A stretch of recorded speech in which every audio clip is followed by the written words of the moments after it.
निर्वाण की स्थिति का वर्णन श्री वशिष्ठ जी कहते हैं, रघुकुल भूषण राम, ब्रह्म के अतिरिक्त न नाश है, न अस्तित्व, न अनर्थ है, न जन्म मृत्यु, न आकाश है, न शून्यता और न नानात्व ही है। अर्थात सब कुछ ब्रह्म ही है, उससे भिन्न कुछ भी नहीं। जैसे मिथ्या भाषित होने वाली संकल्प नगर का नाश किसी प्रकार संभव नहीं, क्योंकि वह तो मिथ्या है ही, फिर उसका विनाश कैसा।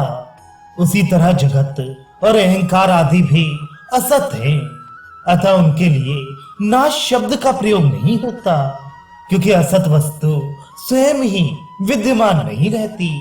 स्वप्न पुरुष की भांति जिन अज्ञानियों की दृष्टि में यह संसार विद्यमान है, वे पुरुष तथा वे सृष्टि सबके सब मृत तृष्णा की जल के तरंग के समान मिथ्या ही है।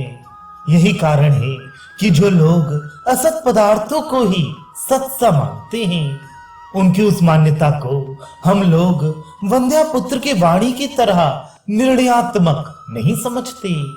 इसलिए जल से परिपूर्ण महासागर की तरह तत्वज्ञानियों की पूर्णता कोई अपूर्व ही होती है।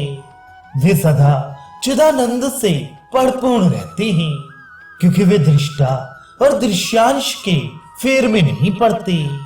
वे व्यवहार युक्त हो अथवा व्यवहार शून्य, किसी भी अवस्था में पर्वत की भांति निश्चल और वायु शून्य स्थान में रखे हुए समप्रकाश युक्त दीपक की तरह एक रस रहते हुए सदा अपने स्वरूप में ही स्थित रहते हैं। श्री राम, अज्ञानी पुरुष तो इस जगत में वासना रूपी है, और वह वासना तत्व दृष्टि से विचार करने पर ठहरती नहीं, परंतु कोई भी उस वासना के असली स्वरूप पर विचार नहीं करता। इसी कारण यह संसार उपस्थित हुआ है। वास्तव में तो जिस पुरुष को इस संसार का भ्रम है, वह असत ही है, और असत पदार्थ तत्व दृष्टि से देखने पर मृग तृष्णा के जल की भांति लक्षित होता नहीं। फिर किसी के लिए भी कौन सा संसार कहां से आ गया। यह सारा दृश्य जगत सद्ब्रह्म ही है। ऐसा स्पष्ट ज्ञान हो जाने पर कल्याणमय ब्रह्म रूप का उदय होता है।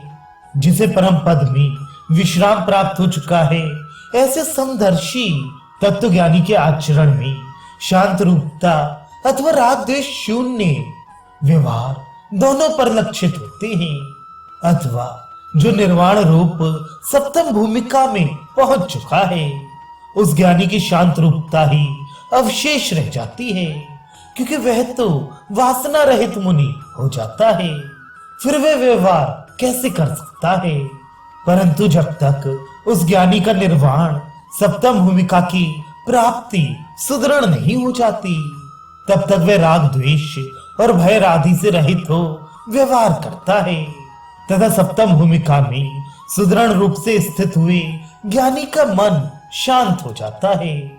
उसके राग द्वेष भय क्रोध आदि विकार सर्वथा नष्ट हो जाते हैं, तथा वह मुनि होकर शिला न होते हुए भी शिला की तरह सदा निश्चल रूप से स्थित रहता है।